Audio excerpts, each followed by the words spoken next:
Assalamu alaikum. Welcome to the third lecture of Material Science, MAIE 3161. We will start by giving you what we are going to cover today. We will do a brief review of lecture 2 so that you are mentally connected.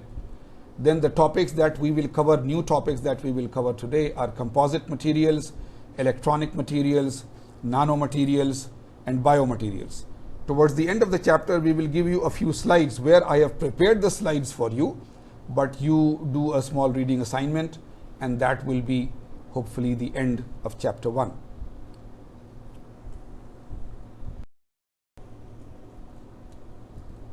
So this is a quick look of what we did in lecture 2 last time. We were talking towards about the material science and engineering. What is the difference between them? What is the interrelationship between them? Further, that in the innermost circle there are basic sciences, in the outermost circle there are applied sciences and engineering, and material science and engineering is a bridge between these two. Then we started talking about actually the types or the categories of different materials that are there in engineering. Of course, what we don't mention is the class called non-metals like iron and nitrogen and so on. So the first major category, we are talking of metallic materials. What is their nature? What are their properties?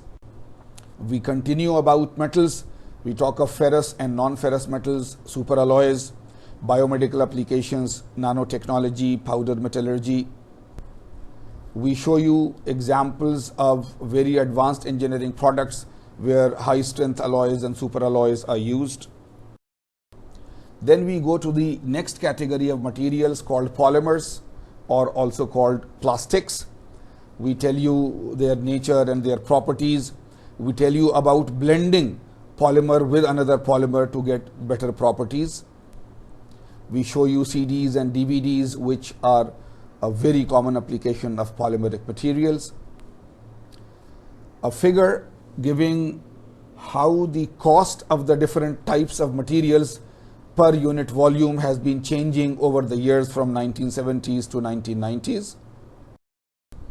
The third category of materials known as ceramics, chemical bonding of metal to non-metal, their properties, their applications. More modern ceramics known as engineering or structural or advanced ceramics. An example of a future automobile engine which is turbocharged for very high performance, where ceramic materials can be used for a very long time reliably. A future ball bearing, something which is used very commonly, but if the balls are made of ceramic materials, then their performance and life will be very high. The fourth category, which is not the natural category, the natural categories are metals, polymers, and ceramics. Composites are a new category because they are a mixture of any of the previous three.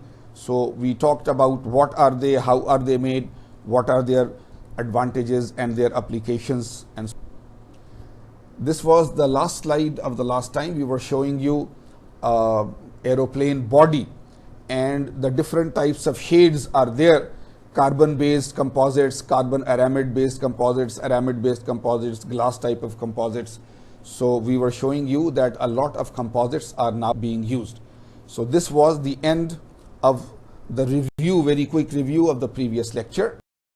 Now we start with lecture 3 for today.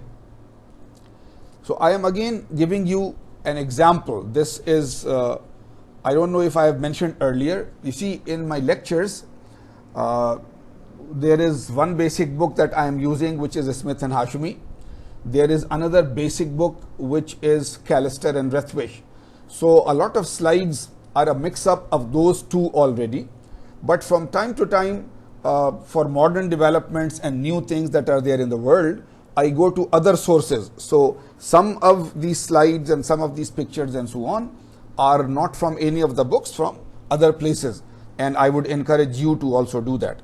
So here we are again just showing you that you see this is the body of the aircraft and how the seats are made and how the supports are made. And if you can look inside them, then you will see that there are a lot of things which are superalloys and metals, but there are a lot of things which are composite materials, lots and lots of them. So I am just giving you an example that even in one product there are hundreds of different types of materials used, and many of them are composites here. Similarly, I am giving you the example of a car, right? This is a normal car nowadays, right? This is 2016 Volkswagen Golf. And again, right, multiple composite materials.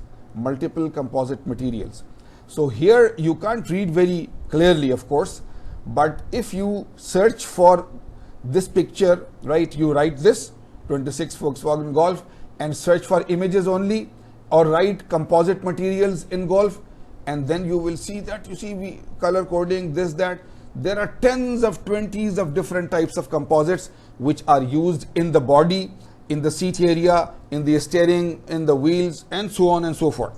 So composites now are rapidly changing basic metals and basic polymers, because they metals are very strong but they are heavy. Polymers are much more flexible but they are not as strong.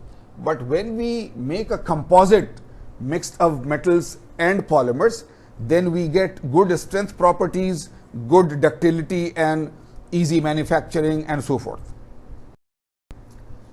Now all the basic categories of materials are finished. You see, non-metals, as I told you, we have not discussed because non-metals are non-metals. But apart from non-metals, the three basic categories are metals and alloys, polymers, and ceramics. And the new version is composites. So all this covers all the types of materials. Now the types of materials that we are going to tell you are not the major material type, but by applications. So that is what we are saying, that not major material type but advanced engineering applications. So of course, advanced engineering applications, the most common application that you know around the world is electronics, right? Electronics. All your phones and computers and laptops and everything in the world has electronics now inside it, right? The most common electronic material is what? You already know it, silicon. Can anybody tell me the other material which is basically used for electronics? Anybody? I don't know. There is another metal called germanium. So germanium and silicon are the two materials. Germanium and silicon are the two materials that are used mostly in electronics. So this is the basic material, but its electrical characteristics can be changed by adding what we call impurities here, or we can call additives, right? We select certain additives, we mix it with silicon to give you the electrical properties that we need.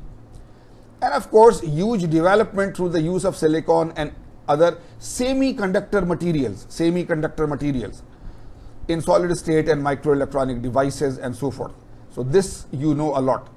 If I try to remind you of the table where we were saying that in the Earth's solid crust, what are the materials that are there? So there was about 5% of iron, but if I remember, there was about 8% or more of, or I don't know, 11% of silicon, right? So that for the future, you can have lots and lots. Can anybody tell me that in the natural materials, silicon is formed in which form? Silicon is found as which natural material most commonly? Anybody? The name silicon, does it give you any other idea?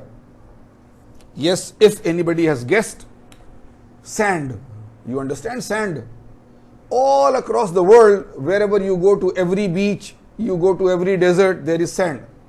Sand is made of what? Sand is made of silica. Silica, right? Silicon oxide, silicon dioxide, silicon trioxide. So all over the world, wherever there is sand, and there is hundreds of millions of tons of sands everywhere, it is silicon, right? So if we do the extraction just like we do for iron and so on, then we can separate silicon from there. Now, examples in electronics, silicon chips. You know there are chips inside every electronic thing, transistors and so on. Now transistors are old things. Now they are called integrated chips, IC chips, right? You know that in your phone there is a chip, in your computer there is a chip, and so on, right? And of course, when they are made for chips which are called integrated circuits, ICs and so on, then they are used in computers, integrated circuits, satellites, computerized robots, any other computer applications and so forth. All this is electronic. Now, just a basic question. What is the difference between electrical and electronic? See, you have heard of these two words, you have even done courses about them. But you see, that is why I want to keep on pushing at you that these are basic terms. You say this device is electrical in nature, and you say this device is electronic in nature. Is it the same thing? Are they different? Of course, electricity is flowing. Of course, electricity is flowing. Electrons are flowing through the wire, therefore electricity is there. But when electrons are flowing, why do we call it electrical one time and why do we call it electronic the other time?